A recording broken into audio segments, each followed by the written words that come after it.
আওয়ামী লীগকে আগে ৫০০ টাকা চাঁদা দিলে বিএনপিকে এখন ১,০০০ টাকা দিতে হচ্ছে। আপু ঢাকায় রোগীর বাবাকে রুম থেকে বের করে দিলেন চিকিৎসক। বাংলাদেশে মার্কিন সেনা নিয়ে কেন এত গুজব, প্রশ্ন জাহেদুর রহমানের। এবং সর্বশেষ জানাবো ভুল চিকিৎসার সত্যতা পাওয়ায় হাসপাতালে কার্যক্রম বন্ধের নির্দেশ। শুনছিলেন সংবাদ শিরোনাম, এবারে বিস্তারিত। আপু ঢাকায় রোগীর বাবাকে রুম থেকে বের করে দিলেন চিকিৎসক।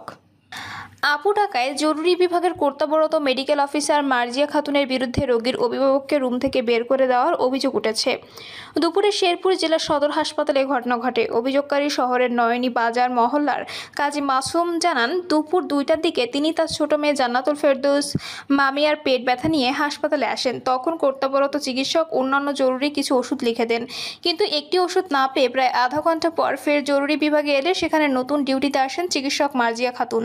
কাজী মাসুম দাবি করেন, তিনি বিনয়ের সঙ্গে ডাক্তার মার্জিয়াকে উদ্দেশ্য করে বলেন, আপু আগে ডাক্তার যে ওষুধ দিয়েছিলেন সেটা পাওয়া যাচ্ছে না, অন্য কোনো ওষুধ দেওয়া যায় কিনা।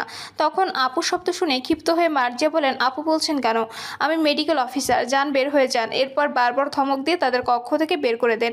ঘটনার খবর পেয়ে বিকালে কয়েকজন সংবাদকর্মী চিকিৎসকের সঙ্গে কথা বলতে চাইলে তিনি বলেন, আমি আমার ঊর্ধ্বতন কর্তৃপক্ষ ছাড়া কারোর সঙ্গে কোনো কথা বলবো না।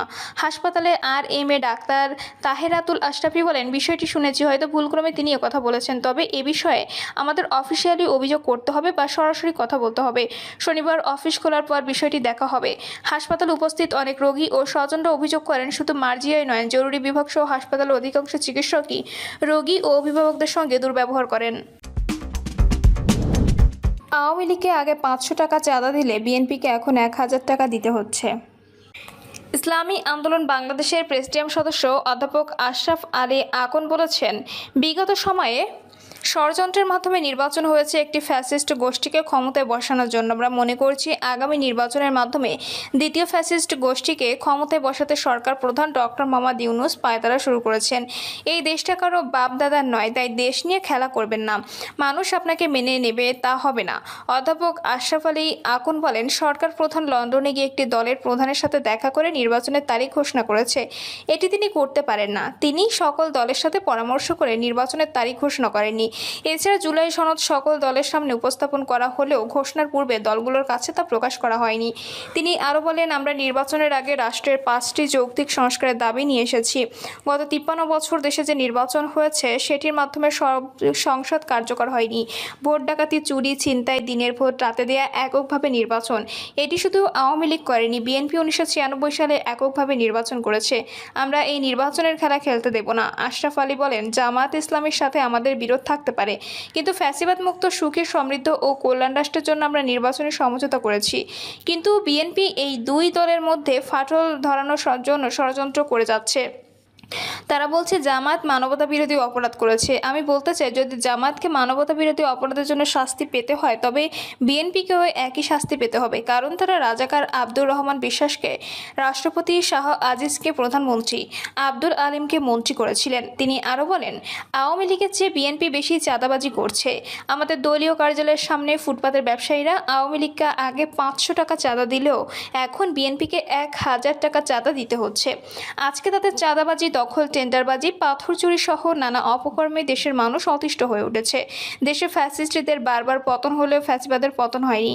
আগামী নির্বাচনের মাধ্যমে ফ্যাসিবাদের পতন ও সুখী কল্যাণ রাষ্ট্র গঠনে আমরা ঐক্যবদ্ধভাবে নির্বাচন করব। ভুল চিকিৎসা সত্যতা পাওয়ায় হাসপাতালের কার্যক্রম বন্ধের নির্দেশ। নাটোরে ভুল চিকিৎসার প্রাথমিক সত্যতা পাওয়ায় শহরের কানাইখালী এলাকায় একটি বেসরকারি হাসপাতাল সাময়িকভাবে বন্ধ ঘোষণা করা হয়েছে। সিভিল সার্জন জানান, গত 27 জুলাই সদর উপজেলা একডালা নারায়ণপুর গ্রামের পোশাককর্মী মানিক মিয়া তলপেটের ব্যথা নিয়ে হাসপাতালে ভর্তি হন। ওই দিনই হাসপাতালের মালিক চিকিৎসক শামীম উদ্দিন এক সহকারীকে সঙ্গে নিয়ে তার অ্যাপেন্ডিসাইটিস অপারেশন করেন।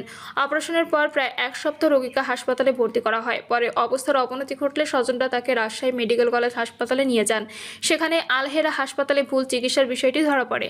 বর্তমানে তিনি সহায় সম্বল বিক্রি করে চিকিৎসা চালিয়ে যাচ্ছেন। অভিযোগ রয়েছে, ভুল চিকিৎসার মাধ্যমে সামাজিক যোগাযোগ মাধ্যমে লেখালেখির পর রোগীর পরিবার হুমকি দেন আলহেরা হাসপাতালের মালিক চিকিৎসক শামীম উদ্দিন। পরে ভুক্তভোগী পরিবারের লিখিত অভিযোগ এবং প্রাথমিক তদন্তের সত্যতা মেলায় হাসপাতালের কার্যক্রম বন্ধের নির্দেশ দেন সিভিল সার্জন। এই ঘটনায় নাটোর ক্লিনিক মালিক সমিতি রোগীর পরিবারকে 10,000 টাকা সহায়তা দিয়েছে এবং অভিযুক্ত হাসপাতালের বিরুদ্ধে ব্যবস্থা নেওয়ার আশ্বাস দিয়েছে। এ বিষয়ে যোগাযোগ করা হলে হাসপাতালের মালিক শামীম উদ্দিন কোনো মন্তব্য করতে রাজি হননি। নাটোরের সিভিল সার্জন ডক্টর মুক্তাদির আরেফিন বলেন, হাসপাতালে ভুল চিকিৎসার অভিযোগের ভিত্তিতে হাসপাতালে পরিদর্শন করে ঘটনার সত্যতা পাওয়া গেছে। ঊর্ধ্বতন কর্তৃপক্ষের সঙ্গে আলোচনা করে হাসপাতালটির কার্যক্রম বন্ধ ঘোষণা করা হয়েছে। প্রিয় দর্শক, এই ছিল এখনকার সর্বশেষ সংবাদ। আপডেট সব সংবাদ পেতে চ্যানেলটি সাবস্ক্রাইব করে বেল আইকনটি ক্লিক করে। বাংলাদেশে মার্কিন সেনা নিয়ে কেন এত গুজব? প্রশ্ন জাহেদুর রহমানের। সাম্প্রতিক সময়ে মার্কিন সেনাবাহিনীর একটি দল বাংলাদেশে আসা ও যৌথ মহড়ায় অংশ নেওয়াকে ঘিরে সামাজিক যোগাযোগ মাধ্যমে নানা গুঞ্জন ও বিতর্ক তৈরি হয়েছে।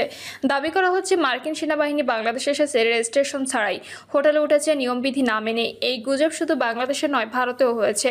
রাজনৈতিক বিশ্লেষক জাহেদুর রহমান নিজের ইউটিউব চ্যানেল জাহেজ টেক এ এসে এ প্রসঙ্গে কথা বলেন। তিনি বলেন, এটি একটি স্বাভাবিক যৌথ মহড়া হলেও শুরুতে সরকারি পর্যায় থেকে কোনো ধরনের স্পষ্ট বার্তা দেওয়া হয়নি, যা গুজব ছড়িয়ে পড়ার একটি বড় কারণ। ভারতের সাংবাদিক পালকি শর্মা একটি ভিডিওতে বলেছেন, এই মহড়া গোপন কিছু নয়, বরং একটা ফ্রেমিং। তার মতে ভারতে কিছু গোষ্ঠী ও মিডিয়া এই ঘটনাকে একটি ন্যারেটিভ বানিয়ে দিচ্ছে, যাতে রাজনৈতিক তত্ত্ব ও তত্ত্ব বিতর্ক ছড়িয়ে পড়ে। পালকি যুক্তি দিচ্ছেন যে এটা শুধু আবহাওয়া গরম করার রূপ, যাতে ভারতীয় দর্শকদের মধ্যে উদ্বেগ ও বিতর্ক সৃষ্টি হয়। তিনি আরও বলেন, এ ধরনের ঘটনা বাংলাদেশে নতুন নয়। অতীতেও যুক্তরাষ্ট্রের সঙ্গে মিলিটারি এক্সারসাইজ হয়েছে।